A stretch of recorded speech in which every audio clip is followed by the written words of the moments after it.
आज मैं जिस चैप्टर का समरी बताने वाला हूँ उस चैप्टर का नाम है माइकल एंजिलो। क्या आपने पहले कभी ये नाम सुना था? अगर हाँ तो बहुत अच्छी बात है। जब मैं आपको आगे समरी बताऊंगा इस चैप्टर का तो आप बहुत अच्छे से ये स्टोरी समझ पाओगे।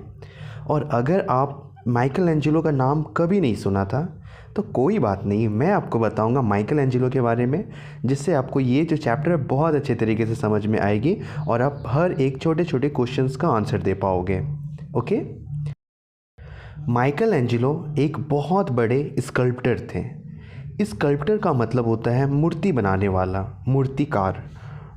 और अगर कोई माइकल एंजिलो को भूल से भी कोई पेंटर पुकार देता था उसे, तो उसे बहुत गुस्सा आता था। वो पूरा चिढ़ कर बोलता था कि मुझे पेंटर मत बुलाया करो। वो पेंटर पुकारने पे क्यों चिढ़ जाते थे वो मैं आपको इस समरी में बताऊंगा। ओके।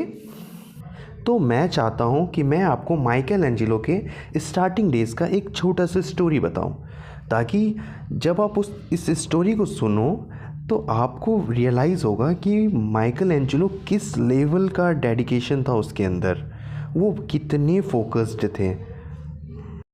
तो माइकल एंजिलो के स्टार्टिंग डेज़ का मतलब जब वो 17-18 साल के थे और जब उसे थोड़ा थोड़ा इंटरेस्ट आ रहा था स्कल्पटिंग पे, मूर्ति बनाने में, तो वो एक दिन एक मार्बल की दुकान के पास से गुज़र रहे थे। तो माइकल एंजिलो देखा कि एक मार्बल का टुकड़ा ज़मीन पर पड़ा हुआ है। तो वो उस टुकड़े को उठाया और उस मार्बल वाले के पास गया, दुकानदार के पास गया, और वो बोला कि क्या आप मुझे ये मार्बल का टुकड़ा बेचेंगे? तो दुकानदार बोला कि अरे ये तो वेस्ट है, तुम इसे ले जाओ ऐसे ही, इसके कोई पैसे नहीं लगेंगे। तो फिर माइकल एंजिलो उस मार्बल के टुकड़े को अपने घर लेकर आ गया और फिर बाद में वो बहुत मेहनत से, काफ़ी दिन लगाकर, उसने रात दिन काफ़ी मेहनत किया और उससे एक जीसस का मूर्ति को डिज़ाइन दिया। और वो मूर्ति इतना खूबसूरत बना कि माइकल एंजिलो भी एक्सपेक्ट नहीं किया था कि ये मूर्ति इतना खूबसूरत बन जाएगा। फिर उसने अपने फ्रेंड्स को दिखाया तो सभी ने अप्रिसिएट किया कि वाह क्या मूर्ति बनाए हो, और उसके पेरेंट्स भी बहुत उसे अप्रिसिएट किए। तो बाद में माइकल एंजिलो सोचा कि चलो ये मूर्ति मैं दुकानदार को दिखाता हूँ। तो जब माइकल एंजिलो दुकानदार को अपने घर लेकर आए और ये मूर्ति दिखाएं, तो वो दुकानदार ये देख के पूरा शॉक्ड रह गया कि ये उस मार्बल के टुकड़े से ये मूर्ति कैसे निकल गया, ऐसा कैसे हो सकता है इस मार्बल के टुकड़े से कि इस तरीके का मूर्ति बन जाए। तो जब दुकानदार ने माइकल एंजिलो से पूछा कि तुम्हें ये आइडिया कैसे आया, तो माइकल एंजिलो ने दुकानदार को बोला कि ये तो बस एक पत्थर ही था, और जब मैं इस पत्थर को देखा तो इस पत्थर के अंदर से मुझे आवाज़ आया जो जीसस का था, और जीसस कह रहे थे कि मुझे इस पत्थर से बाहर निकालो। तो इसीलिए मैंने इसमें रात दिन काम किया और अब मैं इस पत्थर से इस जीसस को निकाल दिया। तो ये स्टोरी थी माइकल एंजिलो की स्टार्टिंग डेज़ की, जब वो नए नए स्कल्पटिंग सीखे थे। और भी ऐसे छोटे छोटे बहुत सारे किस्से हैं माइकल एंजिलो के बारे में, और माइकल एंजिलो का यही डेडिकेशन और हार्ड वर्क था जो कि आज आप इसे अपने बुक में पढ़ रहे हो उसके बारे में। तो जो लोग माइकल एंजिलो को जानते थे वो तो बहुत अच्छी बात है, बट अब जो लोग माइकल एंजिलो को नहीं जानते थे, अब तो आप जान गए हो माइकल एंजिलो के बारे में। तो चलिए अब हम लोग स्टार्ट करते हैं स्टोरी जो आपके इस चैप्टर में है। माइकल एंजिलो दिन पर दिन बहुत खूबसूरत मूर्तियाँ बनाने लगे थे, और एक मूर्ति ये थी जो आप पिक्चर देख रहे हो अपने स्क्रीन पे। और ऐसे ही मूर्तियाँ उन्होंने बहुत सारे बनाए थे, जिसे देखकर राजा या फिर जो नोबल फैमिलीज़ होते थे, जो अमीर लोग होते थे, वे ऑर्डर करते थे माइकल एंजिलो को अपना मूर्ति बनाने के लिए। तो उसी में से एक था पॉप जूलियस, जो कि एक पोप था। और जो पोप होता है वो ऑलमोस्ट एक चर्च का देख रेख करता है, बट यहाँ पे रोम में वो जो पोप था वो ऑलमोस्ट राजा के जैसा था। इसने एक चर्च बनवाए थे और उस चर्च का नाम था Sistine Chapel. Church almost complete हो चुकी थी, बट पॉप जूलियस चाहता था कि चर्च के अंदर जो सीलिंग है और दीवार है उसमें जो पेंटिंग करे वो माइकल एंजिलो करे, क्योंकि पॉप जूलियस जो है वो माइकल एंजेलो के बारे में बहुत सुना था और वो माइकल एंजेलो के काम को बहुत ज़्यादा अप्रिशिएट करता था, जो भी वो मूर्तियाँ बनाते थे। तो पॉप जूलियस रिक्वेस्ट किए माइकल एंजेलो को कि वो सिस्टीन चैपल के जो चर्च है उसके छत पे और दीवार पर वो पेंट करें वर्जिन मैरी, बेबी जीसस और जूडस का। वर्जिन मैरी जीसस की माँ थी और जूडस जो है वो डिसाइपल था जीसस का। तो पहले तो माइकल एंजेलो ने मना कर दिया पॉप जूलियस को कि नहीं, मैं नहीं करूँगा पेंटिंग, क्योंकि मैं पेंटिंग करना मेरा काम नहीं है, मैं स्कल्पटिंग करता हूँ। तो पॉप जूलियस उसे समझाएं कि तुम्हें पेंटिंग नहीं करना है, तुम्हें पहले स्कल्पटिंग करना है, उसके बाद पेंटिंग करना है। क्योंकि जो दीवार और जो छत था उसमें फ्रेस्कोस पे पेंटिंग करना था। फ्रेस्कोस होता है painting made on a moist plaster surface. तो पहले आपको वहाँ पे स्कल्पटिंग करना पड़ेगा, उसके ऊपर पेंटिंग करना पड़ेगा।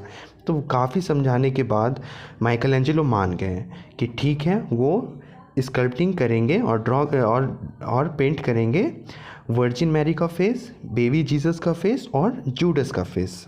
फिर माइकल एंजेलो पूरा दर दर भटकते थे, धूप में इधर उधर घूमते थे ये वर्जिन मैरी, बेबी जीसस और जूडस का फेस ढूंढने के लिए।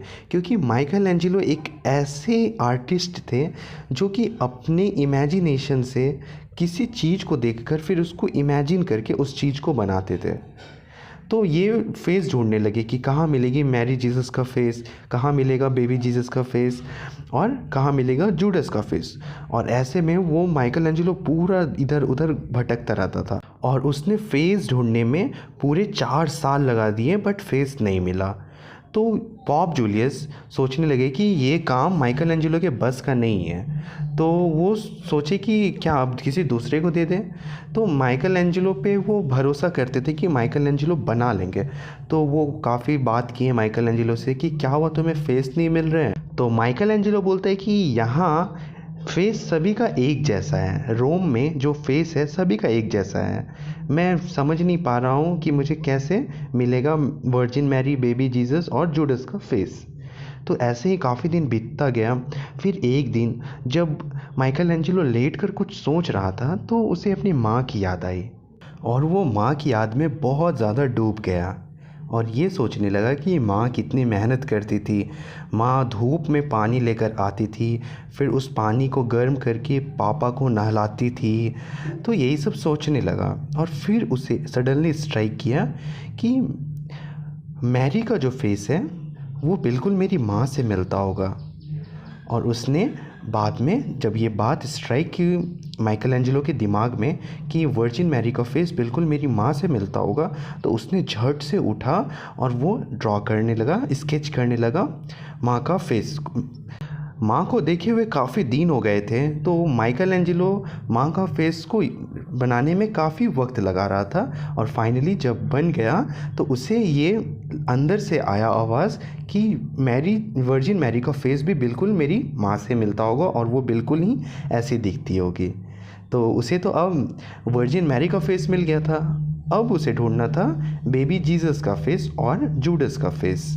फिर ऐसे ही काफ़ी दिन बीतता गया, वो इधर उधर भटकते रहे फेस के लिए।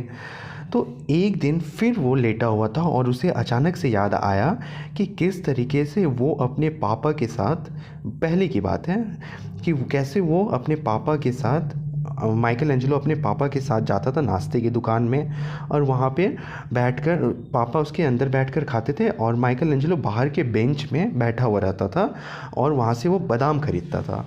और जो वो बादाम बेचता था, बादाम वाले के पास एक लड़का रहता था जो कि बड़ा ही छोटा था और उसके पास कपड़े नहीं होते थे। और जब भी वो बादाम वाला बादाम को नाप कर देता था और बादाम बाई चांस गिर जाते थे ज़मीन पर, तो वो बच्चा बादाम उठाकर उस दुकानदार को देता था और एक बादाम को अपने मुंह में डाल देता था। और ऐसे ही वो वेट करता था दूसरे कस्टमर के आने का और वो ये भी वेट करता था कि बस बादाम जो है वो गिर जाए और एक वो खाए और बाकी वो दुकानदार को दे दे। तो माइकल एंजेलो को स्ट्राइक किया कि बेबी जीसस जो है वो बिल्कुल ही उस बच्चे से मैच करता होगा उसका फेस। और फिर उसने बहुत मेहनत लगा के उस बच्चे के फेस को ड्रॉ किया और फाइनली उन्होंने बेबी जीसस का भी फेस को ड्रॉ कर दिया। वर्जिन मैरी, बेबी जीसस का फेस ड्रॉ करने के बाद माइकल एंजेलो थोड़ा खुश था। तो उन्होंने ये बात पॉप जूलियस को बताई, तो फिर उन दोनों में बातें होने लगा और पॉप जूलियस भी काफ़ी खुश था कि चलो 4 साल बीत गए, इसने कम से कम 2 चेहरा तो ढूंढ लिया ना। और ऐसे ही इन दोनों में बातें होने लगा। तो इन बातों में पॉप जूलियस माइकल एंजेलो से पूछा कि एंजेलो तुम्हें कलर क्यों नहीं पसंद है। तो एंजेलो रिप्लाई किया, मुझे कलर इसलिए नहीं पसंद है क्योंकि कलर जो है वो मिक्स कर जाते हैं एक दूसरे में और अपनी आइडेंटिटी खो देते हैं। बट मार्वल के साथ ऐसा नहीं होता है। मार्वल जो है वो अपना आइडेंटिटी बरकरार रखते हैं, इसीलिए मुझे कलर्स पसंद नहीं है क्योंकि वो मर्ज कर जाते हैं और अपनी आइडेंटिटी खो देते हैं। हाँ, और आप लोगों को भी ये अब आंसर मिल गया होगा कि माइकल एंजेलो को कलर क्यों नहीं पसंद था और कोई उसे पेंटर पुकारता था तो उसे क्यों गुस्सा आ जाता था। आगे देखते हैं अब कि वो जूडस का फेस किस तरीके से ढूंढा। फिर काफ़ी दिन बीतते गए, वो रोम की गलियों में घूमता था कि कैसा होगा जूडस का फेस। तो एक दिन उन्होंने देखा कि एक छोटे से रेस्टोरेंट या फिर एक नाश्ते का दुकान शहर में, तो वहाँ पे एक आदमी जो कि काफ़ी मस्कुलर था और बेचैन था, इधर उधर थूक रहा था और इसके जो सिर के बाल थे वो झड़ चुके थे और वो पूरे पागलों के जैसा इधर उधर घूम रहा था। तो माइकल एंजेलो उसके पास गए और उसने बोला उसे कि तुम क्यों परेशान हो। तो उसने तुरंत बोला कि क्या आपके पास चेंज है। तो फिर माइकल एंजेलो पूछा क्यों। तो बोला मुझे खाना खरीदना है, मतलब मुझे भूख लगी है, मैं कुछ खाऊंगा। और ऐसे ही वो जो था बॉल्ड मैन, वो लोगों को बेवकूफ़ बनाया करता था खाने के लिए। तो माइकल एंजेलो उस बॉल्ड मैन को देख के, मतलब वो गंजे को देख के काफ़ी, मतलब पता नहीं माइकल एंजेलो को क्या हुआ, माइकल एंजेलो बार बार उसी को देख रहा था और उसकी आंखें जो थी उस बॉल्ड मैन की, गंजे की, वो माइकल एंजेलो को बहुत अट्रैक्ट कर रहा था। तो माइकल एंजेलो ने उनसे बात किया और माइकल एंजेलो उनको बोला कि मैं आपका फेस इस्तेमाल करना चाहता हूँ जूडस के लिए, और अगर मैं आपका फेस बना दूंगा तो आप इमॉर्टल हो जाओगे हमेशा के लिए। ये सुनते ही वो बॉल्ड मैन गंजा बोला कि हाँ बना लो, मेरा चेहरा किसी मॉडल के लिए बना लो और इसके बदले में मुझे बहुत पैसे चाहिए, बहुत ज़्यादा पैसे चाहिए। हाँ, तो ये सुनते ही माइकल एंजेलो, हाँ ठीक है, तुम्हें पैसे मिल जाएंगे, क्या तुम रोज़ मेरे स्टूडियो में आ सकते हो। तो वो मान गया कि हाँ ठीक है, मैं आपके स्टूडियो में आ जाऊँगा रोज़। तो फिर वो इंसान रोज़ माइकल एंजेलो के स्टूडियो में आता था और माइकल एंजेलो उसका स्केच बनाते थे। तो एक दिन वो माइकल एंजेलो की स्टूडियो में पहले ही आ गया और वो इधर उधर एल्बम को इसी तरीके से वो देख रहा था, माइकल एंजेलो के कामों को देख रहा था। तो माइकल एंजेलो का काम को जब वो देख रहा था और वो पेज पलटा रहा था, तो उसने एक बेबी के पिक्चर पे आया और रुक गया। वहाँ पे पेज पलटाते पलटाते उसने एक बेबी का पिक्चर देखा और रुक गया। तो फिर वो उसने माइकल एंजेलो से पूछा कि ये किसका स्केच है। तो माइकल एंजेलो बोले कि यही वो बच्चा है जिसे मैंने बेबी जीसस का फेस दिया हूँ। तो वो आदमी बोला माइकल एंजेलो को कि क्या आप इस बच्चे को जानते हो। तो माइकल एंजेलो बोला हाँ ऑब्वियसली मैं जानता हूँ। तो उसने फिर पूछा कि आप इसका नाम जानते हैं। तो बोला हाँ बिल्कुल, इसका नाम मार्शलोनी है। तो उस आदमी ने अपने शर्ट की स्लीव को उठाया और उसने माइकल एंजेलो को एक टैटू दिखाई। उस टैटू में लिखा हुआ था मार्शलोनी। और बाद में उस आदमी ने बोला कि आपने जिस बच्चे का फेस बेबी जीसस के लिए इस्तेमाल किया है वही मैं हूँ। मेरा भी नाम मार्शलोनी है और जिसका फेस आप जूडस के लिए इस्तेमाल कर रहे हैं। So friends, this was the amazing story. क्या अब ये स्टोरी सुन के आपके दिमाग का ढक्कन खुला और आपको ये स्टोरी पूरी अच्छी तरीके से समझ में आई? आप बस सोचो कि ऐसा कैसे हो सकता है कि जिस आदमी का बेबी जीसस का फेस माइकल एंजेलो चूज़ किया था और इतने सालों के बाद जब वो आदमी बड़ा हो गया तो माइकल एंजेलो सेम जूडस का फेस भी उसी आदमी का बनाया। तो आप कहीं ना कहीं ये माइकल एंजेलो के फोकस, पेशेंस और डेडिकेशन आप समझ पा रहे हो ना। आई होप आपको पूरी स्टोरी समझ में आ गई होगी और ये इंटरेस्टिंग स्टोरी के लिए आप थम्स अप पहले दें और कमेंट करके बताएं कि आपको कैसी लगी ये स्टोरी, क्या आपका माइंड ब्लो हो गया पूरा। और अगर आप लाइन बाय लाइन एक्सप्लेनेशन देखना चाहते हो तो मैंने वो भी कवर किया है, लिंक मैं डिस्क्रिप्शन में दे दूँगा। और अगर आप चैनल पे मुझे फ़र्स्ट टाइम सुन रहे हो तो चैनल को सब्सक्राइब करके बेल आइकन दबा दीजिए ताकि आपको फ्यूचर में भी इसी तरीके के वीडियोस मिल सके। Thank you so much for watching.